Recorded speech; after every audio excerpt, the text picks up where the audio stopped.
You're listening to Perspective on WFHR 1320 AM, 97.5 FM. I'm Melissa Kay, bringing you news in our community. During this interview, I'm talking with Superintendent Ron Rasmussen on Friday, March 27th, 2026. Thank you for joining me today, Ron, to bring the community an update from the Wisconsin Rapids Public School District. Glad to be here, Melissa. Thank you. And you've brought several guests with you today. Teri Thomas, please give me your title and where you work, because I've messed it up several times now. Hi, Melissa. I'm Teri Thomas, and I am the principal at Pitsch Early Learning Center, and I also oversee the 4K program in the district. Okay, wonderful.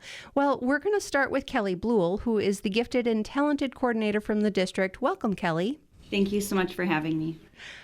So you have brought several students with you today. We're going to start with you, Kelly. And these students participated in the Math 24 competition, which happened on February 24th, followed by the regional competition against other schools on March 5th. So, gentlemen, I would ask each of you to introduce yourself, what grade you're in, and what school you attend.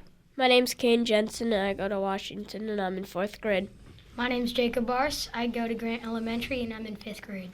My name is Jennings Davis. I go to Grant Elementary, and I'm in 4th grade. Wonderful. Well, it's a pleasure to meet you all. I'm glad you're here today, and I'm excited to hear about this math competition. I personally am not real great at math. I did learn my multiplication tables in school, so I know a little bit. But Kelly, why don't you start and tell us a little bit about this competition and how these young people got involved? Absolutely. We brought in the Math 24 competition a few years ago into our school district as a way to get students excited about math and created a competition out of it. Our 4th and 5th grade students throughout the district are invited to participate as a part of the competition. Each school that we have is allowed to send a team of 4 students from 4th grade and 4 students from 5th grade to the district competition to compete against one another for those top places of 1st, 2nd, and 3rd. As a part of our district competition, if a student makes it into the championship round, which would be the top 5 players, they automatically qualify as a participant in our regional competition that happens against other schools from our area. Okay. So were all of you able to make it through to that second round of competition? Yeah. All right. Yeah. Well, let's start with you, Kane. Tell me about your experience with the competition, and where do you feel you're strongest in math? Well, what I feel strongest in math is probably division and multiplication. Okay. What do you have your multiplication tables memorized? Mm-hmm. Good, because you're not allowed to use calculators for these competitions, are you? No, you're not. Okay. So what was the competition like? It was kind of scary with all the people in the audience. It's my first time being in the audience doing something like I've never been on stage. Okay. Did you have family members there supporting you? Mm-hmm. Yeah. Did it feel good to look out and be able to see your family out there supporting you? Yeah. Cool. And then, so what happened in the competition? How did you place? And you have a little coin with you. What is that? So you would go versus 3 people in the first round. There would be 4 people in 5 rounds, and one of them would go to the 3rd round automatically, and whoever lost would go to the 2nd round. Okay. And what does the coin mean? The 2nd round, you use the coin, like you would grab it out of a bag, and whoever has the same color, you would go first. Oh, so it's 3 people in the group. So it determines who you're working with or who you're competing against? Yeah. Okay. And then we've also got Jacob here. Jacob, tell me about your experience there. It was hard. The people I was competing against were very good. What was your favorite part of the competition? Like math, or it's all math, obviously, but division, multiplication? I really like division and multiplication. Yeah. Well, the two kind of go hand in hand too, don't they? Yeah. All right. Is there any particular problem that you solved that you were really proud of? 144 divided by 6. Yeah? Do you know the answer off the top of your head? Yeah. What is it? 24. 24? Yeah. Oh, that's some mental math I just can't do. All right, so then Jennings, tell me about your experience. My experience, I'm very nervous before, but once I'm at it and doing it and I get my first card, I feel really good about myself and I know I can do good. Okay. What is the card? The card is 4 numbers. You have to use all the numbers and you have to make 24 and you only have to use the numbers once. Okay. And you brought in cards as an example. Can one of you explain a little bit more what the cards do? So the cards you have to answer with all 4 numbers. You can only use them once, and using multiplication, division, addition, and subtraction. And you have to try to make the number 24 with them. Oh, okay. And there's a variety of different cards, 1 dot, 2 dot, and 3 dot, with 3 dot being the most challenging, 2 dot being the middle, and 1 dot being the easiest. Okay, so on this particular card that we have here, I see the numbers 9, 3, 2, and 14. How many dot card is that one? That is a 1 dot. A 1 dot card. So tell me how you would solve this then. I would solve it by first doing 3 minus 2 equals 1, and then 9 plus 1 equals 10, 14 plus 10 equals 24. Wow. Impressive, right? Yeah. I wouldn't have even known where to begin with that. So then each of these cards is different, and it's basically just a game you play to solve reaching the number 24. Correct. Every card's answer is 24. So the students are actually thinking backwards, trying to come up with how do we actually get 24. They're given the answer to every math question instead of the question itself. And what does that do to help them build their math skills? It is an incredible way for them to build their facts in math for their calculations. They use common factors of 24 and common adding pairs to get 24. It requires a lot of work and effort on their end to do well in this game. I think we could ask the 3 gentlemen here how much they practiced and where they practiced to do as well as they did. Okay. Maybe you gentlemen could share how much you practiced and also where did you place in the different competitions. Let's start with you, Kane. I practice around 30 minutes every day of the week, and I took first. You in took the first district. place. Congratulations. And you, Jacob? I practiced every day. I went through the whole deck, and I got I got first place in the district. Okay. And how long did it take you to get through the whole deck? At first, like 45 minutes, but then it started getting smaller and smaller until I got to like 15 or 10 minutes. Oh, wow. So you could really see the effects of your practicing getting better. Wow. Okay. And Jennings, how about you? I got second place in the first one, but in regionals I got first. Woohoo. Nice job. And how often did you practice every day? I practiced 30 minutes at school and 30 minutes at home. So an hour a day on math outside of math class, right? Yeah. So how does this help you in your math classes in school? It helps me learn different math facts and a combination of numbers. Okay. For all of you, how many of your fellow classmates were also involved in this competition? Were there a lot of people? Only 2. Only 2 for you? There were 4 5th graders and 4 4th graders. In total? From a school, Oh, okay. from the different schools. Okay. So what happens, Kelly, I'm going to ask you this question then. What happens next for these young people in their math journey with this competition? Well, fortunately enough, we have an amazing support system with our 4th, 5th, and 6th grade teachers that we have our 4th graders can compete again next year as 5th graders. The deck for 4th grade is single digits, and there's a separate deck for 5th graders that's double digits. And we've also added on a Math 24 competition at Rams for our 6th grade. So the students get to keep upping their math skills and calculation skills throughout 4th, 5th, and 6th grade and can join in on the fun of the different competitions at each grade level. Do all of you plan to participate next year? Yes. It's that much fun? Yeah. Yeah. Awesome. Well, I'm really glad you all came in to talk with us today and share with our listeners. Is there anybody you want to give a shout out to out there? Go ahead, Kane. I have a shout out to my dad. All right. Jacob? I just want to say thank you to my Mom for making sure that I practiced every day, and my dad for practicing with me, and Cooper for practicing with me, and Nolan, Emmeline, Jackson, and Zoe for my team. Awesome. Sounds like you had a great support system. And the most thanks of all, Ms. Bluell, for being a great host. All right. Awesome. And how about you, Jennings? I want to give a shout out to my classmates and the other class for giving me support and telling me I can do a good job and pushing me forward and giving me tips and like giving me presents when I do good. Awesome. Well, congratulations to you all for being such wonderful math students and continuing your journey in math. We're actually going to take a short pause here to hear from our sponsors.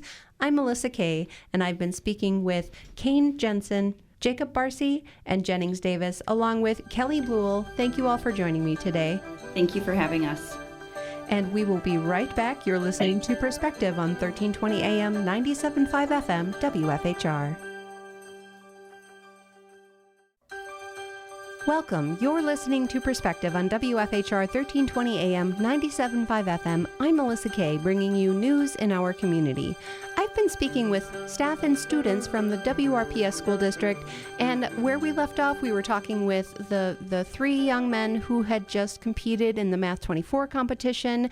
And Ron, why don't we now dive into some of the recent district updates?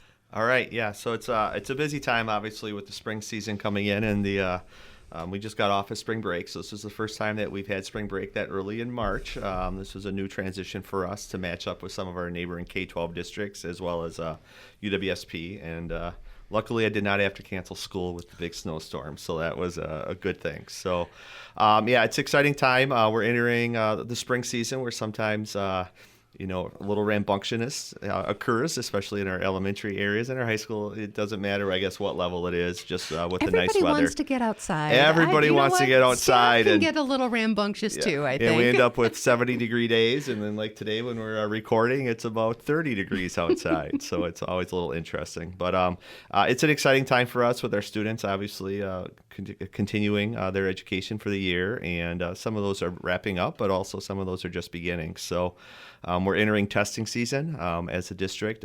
March and April end up being testing season for us for required state assessments. So we like our students to showcase their talents that they've gained throughout the year.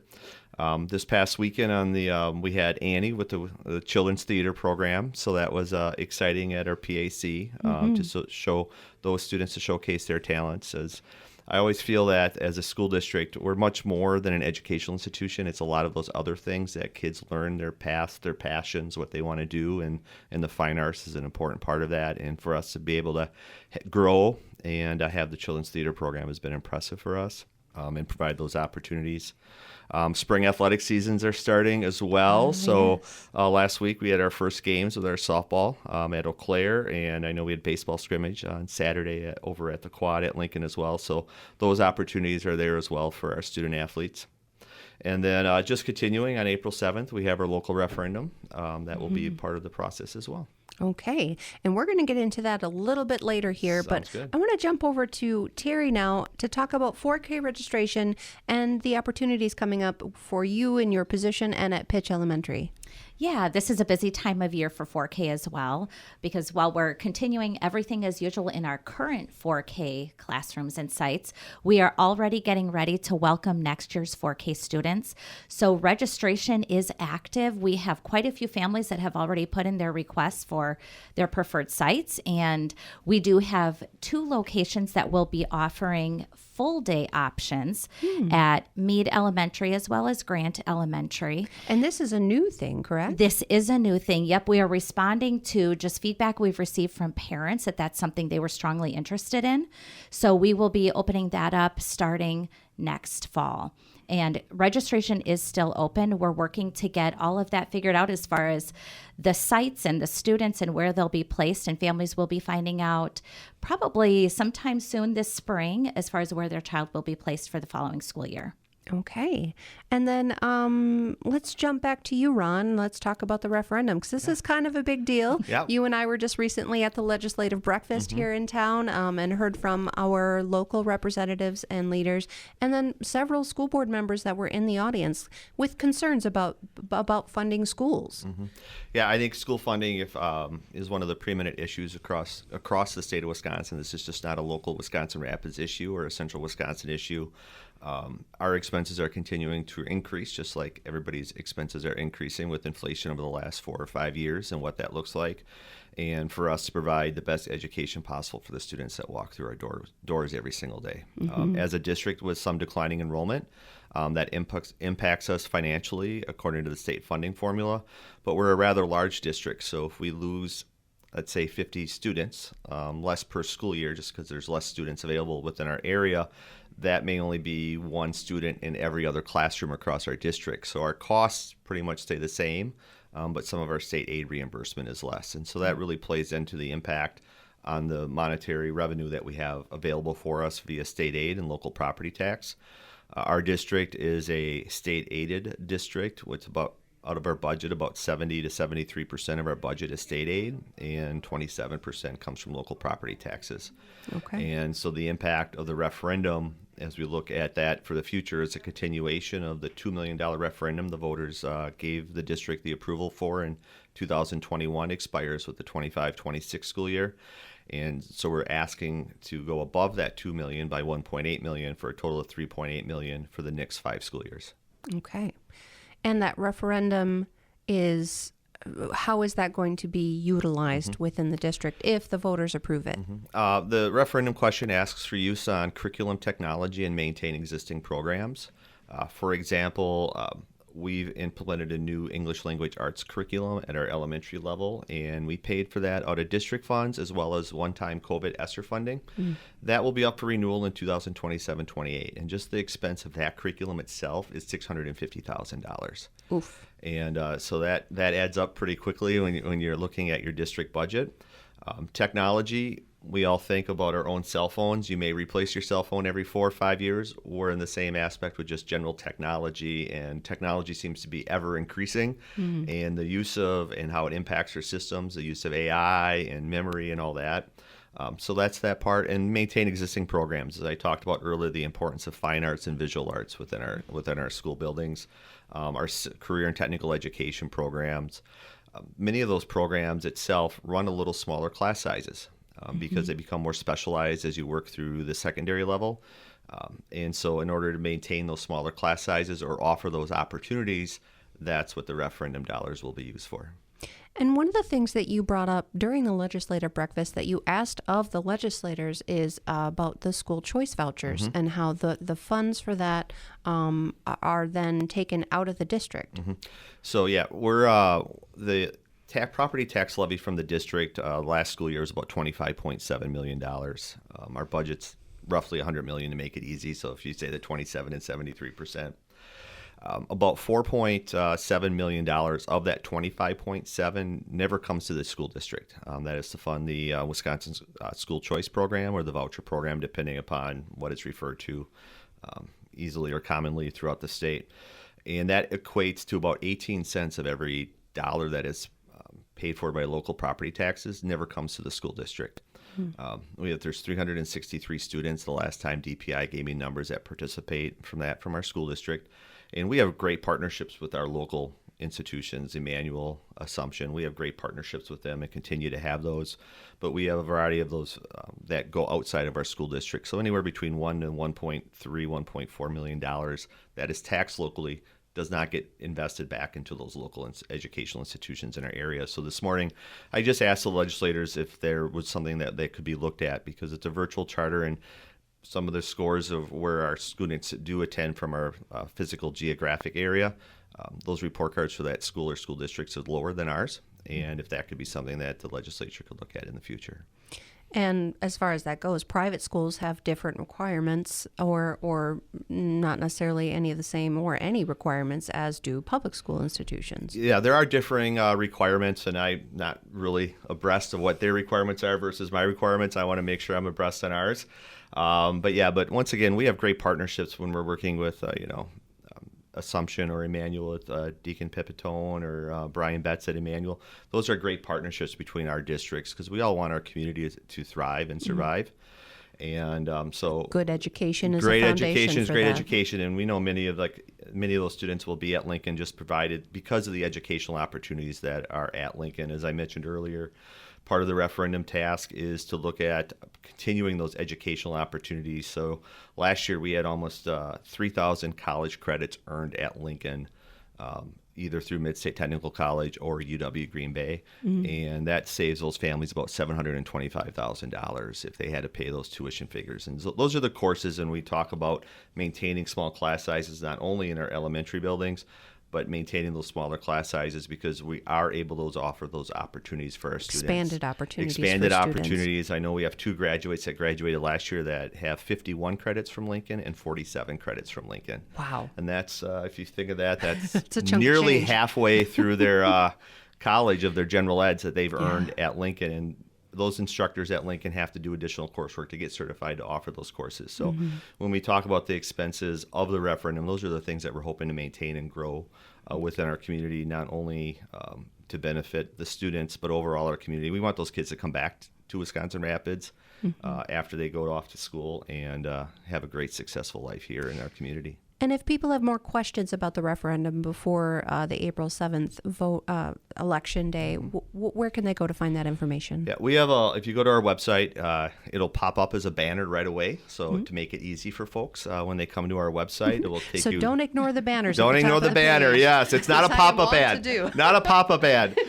We wanted to try to make it easy to find it on our website, so you can click that banners for our Planning Our Future program. If you missed that, you can just scroll about halfway down the home page, and there's a referendum tab that will take you to that. And we have the presentations, all the budgetary information, all of that laid out for individuals that go to the website. In addition, we continue to have 2 information sessions, and one is on March 31st at Lincoln High School at 6:30, and the Kiwanis Club on April 1st at 6:30 at the Kiwanis Club out on 80th. In addition, I can always be contacted as well. Right now, we anticipate the financial impact to be 10 cents per 1,000 of assessed value, or $10 per 100,000 of assessed value. So on average, a median household in our district is $231,000 of assessed value, so $23.10 a year is what we anticipate. I'm going to say quotes in the worst way that referendum, but that's assuming 0 property value increase, and I do guarantee property values are probably increasing this year. So we know that that mill rate impact will probably even be less than that. Okay. And then, Teri, I want to come back to you. Where can people go to register for 4K or find out more information on how to register? Yeah, that's a great question. So you can also look at the WRPS website for registration information. And if you have trouble finding it, you can click registration. There is a link that will take you right to the form that families would need. They would also need to have a copy of the child's birth certificate and immunization record to upload, and then we just verify that and complete the registration. Otherwise, they can go to the former East Junior High, where we have our enrollment center, which is located near McMillan Library, and they can just go in the front doors there, and the office staff there would be happy to help them as well. And they are very helpful. I got to experience that with one of my nieces, and it was wonderful how helpful they were. Yep. Well, I thank you both for talking with me today. I've been speaking with Superintendent Ron Rasmussen of Wisconsin Rapids Public School District and Teri Thomas, the principal of Pitsch Elementary, and many other wonderful things in charge of 4K registration throughout the district. Many hats. Many hats. But it's what we all need to, a community comes together to educate our children. And thank you both for joining me today. Thanks, Melissa. It's nice to be here. And thank you to listeners joining us for news in our community on Perspective 1320 AM, 97.5 FM, WFHR.